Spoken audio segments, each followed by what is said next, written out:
ഇത്തവണ നാട്ടിൽ നിന്ന് യു കെയിലേക്ക് വന്നപ്പം നമ്മൾ ഫിസിക്കലായിട്ടുള്ള വിസ ആയിട്ടുള്ള BRP കാർഡല്ല അവർ ചോദിച്ചത്. പകരം ഈ വിസയും ബാക്കി വരുന്ന ഷെയർ കോഡും ഡീറ്റെയിൽസും ആയിരുന്നു.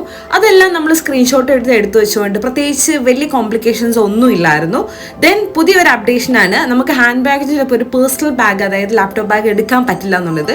പക്ഷേ ഞാൻ എയർലൈൻസുമായിട്ട് ചെക്ക് ചെയ്തിരുന്നു. അതുകൊണ്ട് തന്നെ ഞാൻ അത്യാവശ്യം നല്ലൊരു പേഴ്സണൽ ബാഗ് തന്നെയായിരുന്നു എടുത്തത്. അതൊരു കുഴപ്പമില്ലായിരുന്നു. പിന്നെ തന്നെ നിങ്ങൾക്ക് ഗേറ്റ് കണ്ടുപിടിക്കാൻ ബുദ്ധിമുട്ടാണ്, വീൽ ചെയർ ബുക്ക് ചെയ്യേണ്ട കാര്യമൊന്നുമില്ല.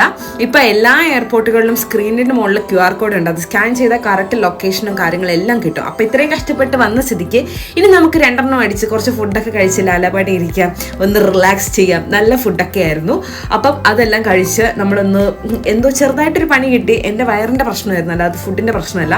അങ്ങനെ നമ്മൾ ഹെഡ് റെസ്റ്റ് ഒക്കെ അഡ്ജസ്റ്റ് ചെയ്ത് ഹെഡ് റെസ്റ്റ് ആയിട്ട് കൊണ്ടുവന്ന സാധനം എടുത്ത് നിലത്തിട്ട്, കാരണം എനിക്ക് കാലിൽ നീര് വയ്ക്കുക. അപ്പോൾ നീര് വയ്ക്കാതിരിക്കാനുള്ള ബെസ്റ്റ് സാധനം കാലെപ്പോഴും പൊക്കി വയ്ക്കുക. പിന്നെ ഒരു തൊപ്പിയൊക്കെ ഉണ്ടെങ്കിൽ നല്ല സുഖമായിട്ട് ഇങ്ങനെ തൊപ്പിയൊക്കെ വെച്ച് പതുപ്പൊക്കെ പൊതിച്ച് കിടന്നുറങ്ങാം. പക്ഷേ ഏതോ ഒരു മലര് ജനൽ തുറന്നിട്ടുകൊണ്ട് സൂര്യൻ ഉച്ചയിലടിക്കുന്നതുകൊണ്ട് ഉറങ്ങാൻ കാര്യമായിട്ട് പറ്റിയില്ല.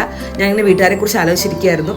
അങ്ങനെ വീട്ടിലേക്ക് വിളിക്കണമെന്ന് ഓർത്തിയപ്പം ഒരു പിന്നൊക്കെ കയ്യിലെടുത്തുകൊണ്ട് സിമ്മൊക്കെ മാറ്റിയിട്ട് അങ്ങനെ ലണ്ടനിൽ ലാൻഡ് ചെയ്ത് പല്ലുതേപ്പും കുളിയൊക്കെ കഴിഞ്ഞ് ഞാൻ നേരെ പോകുന്നത് എൻ്റെ ഓഫീസിലൊരു അവാർഡ് ഫംഗ്ഷൻ ഉണ്ട്. അപ്പം അങ്ങോട്ടേക്ക് നേരെ വിടുകയാണ്. So bye bye, it's me Sandy bandy.